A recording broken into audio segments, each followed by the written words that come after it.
स्वागत है। आज हम एक ऐसे विषय की गहराई में जा रहे हैं जो शायद हम सब ने कभी ना कभी महसूस किया हो, पर जिसे समझना शायद थोड़ा मुश्किल हो। हमारे अंदर से आती एक आवाज, एक तरह का मार्गदर्शन। स्रोत इसे ईश्वर की आवाज कहते हैं। अब सवाल ये है कि आजकल की दुनिया में इतनी भागदौड़, इतना शोर, क्या वाकई ऐसी किसी आवाज को सुनना मुमकिन है? और अगर है तो भाई कैसे?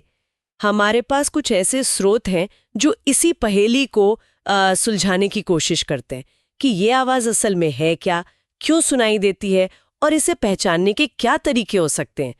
तो आज हम इन्हीं विचारों को जरा खोलकर देखेंगे, समझने की कोशिश करेंगे, देखेंगे कि इनमें कितना दम है और ये हमारी रोजमर्रा की जिंदगी में क्या मायने रख सकते हैं।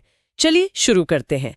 तो सबसे पहले स्रोत ये बिल्कुल साफ करते हैं कि जब वो ईश्वर की आवाज कहते हैं तो उनका मतलब किसी बाहरी आवाज से नहीं है, जैसे कोई कान में फुसफुसा रहा हो, वैसा कुछ नहीं, बल्कि इसे एक अंदरूनी समझ बताया गया है, एक विवेक, जिसे इंग्लिश में इनर विजडम कहते हैं शायद। हाँ, ये मन में उठने वाली एक बहुत साफ सच्ची सी भावना है, खासकर तब जब हम बिल्कुल शांत हों, ईमानदार हों या शायद ध्यान में बैठे हों। कभी ऐसा लगा है कि अंदर से एक धीमी पर पक्की सी आवाज कह रही हो, हाँ ये ठीक है, या नहीं ये रास्ता सही नहीं। श्रुति इसी अनुभव को, इसी अंदरूनी मार्गदर्शन को ईश्वर की आवाज कह रहे हैं। और ये जो आवाज शब्द का इस्तेमाल है, जैसा आपने कहा, ये समझना बहुत जरूरी है कि ये एक रूपक है, एक मेटाफोर। ये असल में एक गहरी समझ है, अंतर्ज्ञान है, इंट्यूशन जिसे कहते हैं। खास बात यह है कि स्रोत इसे हमारे अंदर ही ढूंढने को कह रहे हैं, बाहर कहीं नहीं। ये कोई बाहर से आया हुआ हुक्म नहीं, बल्कि हमारे अपने अंदर की गहराई से उभरने वाली स्पष्टता है। ये फर्क करना इसलिए भी जरूरी है क्योंकि हम अक्सर मार्गदर्शन के लिए बाहरी ताकते रहते हैं, है ना? सही कहा, बिल्कुल। तो फिर सवाल ये उठता है कि ये अंदरूनी मार्गदर्शन, ये तथाकथित आवाज सबसे ज्यादा साफ कब सुनाई देती है? स्रोत कुछ खास स्थितियों का जिक्र करते हैं।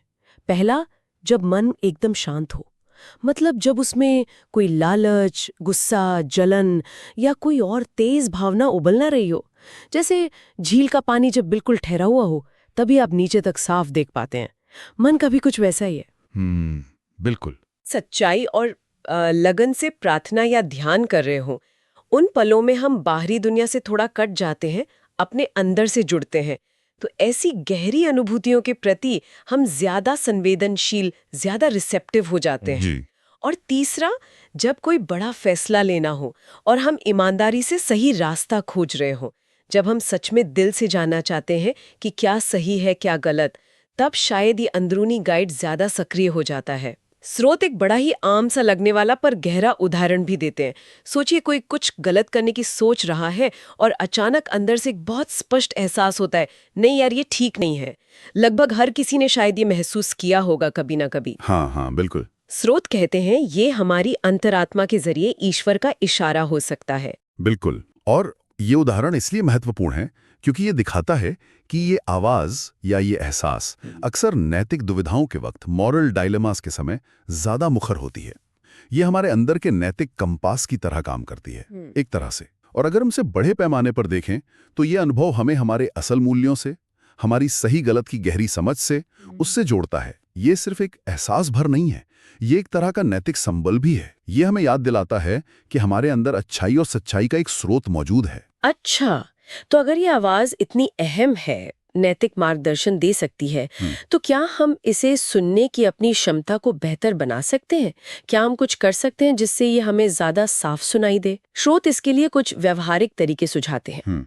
पहला जाहिर है ध्यान, मेडिटेशन। रोज कुछ देर शांति से बैठना, आंखें बंद करके अपनी सांसों पर ध्यान देना। मकसद है मन की जो लगातार बकबक चलती रहती है ना, उसे शांत करना, ताकि अंदर की जो धीमी आवाज है वो उभर सके। मन का शोर कम करना। हाँ।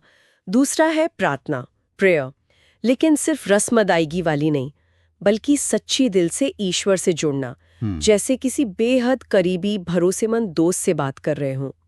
ये एक तरह से खुद को उस मार्गदर्शन के लिए खोलने जैसा है। एक संवाद स्थापित करना। बिल्कुल। तीसरा तरीका जो बताया गया है वो है सत्संग या अच्छा शांत संगीत सुनना। सत्संग का मतलब है सत्य की संगति, यानी ऐसे माहौल में रहना या ऐसी बातें सुनना जो मन को शांति और पवित्रता की ओर ले जाए। और इसी तरह शांत, सुकून देने वाला संगीत भी मन को स्थिर और ग्रहणशील बनाता है। जी बिल्कुल, माहौल का असर पड़ता है। चौथा, और ये मुझे खास तौर पर महत्वपूर्ण लगा, वो है सदाचार और करुणा, वर्च्यू एंड कंपैशन। स्रोत कहता है कि जब हमारे काम, हमारे कर्म शुद्ध होते हैं, नेकी और दया से भरे होते हैं, तो हमारा मन अपने आप साफ होता है और साफ मन में अंदरूनी स्पष्टता बढ़ जाती है। यानी हमारा रोज का बर्ताव, हमारे एक्शंस सीधे सीधे हमारी सुनने की क्षमता पर असर डालते हैं। ये दिलचस्प है। हाँ, ये बहुत गहरा कनेक्शन है कर्म और विवेक के बीच का। और पांचवा है मौन का अभ्यास, प्रैक्टिस ऑफ साइलेंस। कम बोलना और उससे भी ज्यादा अपने अंदर की खामोशी को सुनना। आजकल की भागदौड़ में ये मुश्किल लग सकता है, पर जानबूझकर दिन में कुछ पल मौन रहना बाहरी शोर से ध्यान हटाकर अंदरूनी शांति की तरफ ले जाता है। यहाँ जो एक पैटर्न उभर कर आ रहा है वो देखने लायक है। ये सारे तरीके ध्यान, प्रार्थना, सदाचार, मौन, सत्संग असल में एक ही काम कर रहे हैं, मन को बाहरी भटकाव और अंदरूनी शोरगुल से आज़ाद करना। जैसे रेडियो की सही फ्रीक्वेंसी सेट करने के लिए हमें बाकी का शोर हटाना पड़ता है ना। बिल्कुल वैसे ही इस अंदरूनी मार्गदर्शन को सुनने के लिए मन का शांत और स्थिर होना जरूरी है। और ये कोई एक धर्म या परंपरा की बात नहीं है। आप दुनिया भर के अलग अलग आध्यात्मिक रास्ते देखें, वो सब कहीं ना कहीं इसी नतीजे पर पहुंचते दिखते हैं कि मन की शांति ही अंदरूनी स्पष्टता की कुंजी है। लेकिन यहाँ एक बहुत बड़ा सवाल खड़ा होता है, जो शायद सुनने वाले भी सोच रहे होंगे। हमारे मन में तो दिन भर हजारों ख्याल आते हैं, इच्छाएं, डर, समाज क्या कहेगा, पुरानी आदतें, किसी की कही हुई बात, है ना।